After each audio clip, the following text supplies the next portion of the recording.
কারোর মাথার মধ্যে যদি আপনি ঢুকতে চান তাহলে এই 2টি ট্রিক্স অবলম্বন করুন। 1. যখন আপনি কখনো কাউকে পছন্দ করেন আর তার সাথে যদি দেখা হয় তাহলে আপনি তার সাথে বন্ধুত্বপূর্ণ ব্যবহার করুন। তাকে এটা দেখান যে আপনি তার সাথে অনেক মজা করছেন এবং অনেক খুশি রয়েছেন। এরপর সেখান থেকে চলে যান কাউকে কোনো কিছু না বলে। এতে তার কিউরিসিটি বেড়ে যাবে আর সে ভাবতে থাকবে যে আপনি কোথায় গেলেন নাকি আপনি অন্য কারো সাথে রয়েছেন।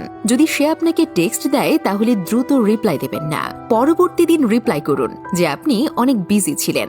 2. কখনো কখনো পরোয়া না করা অন্যদের আকর্ষিত করে। মানুষ সর্বদা সেই জিনিসটাই বেশি চায় যেটা তার কাছে না থাকে।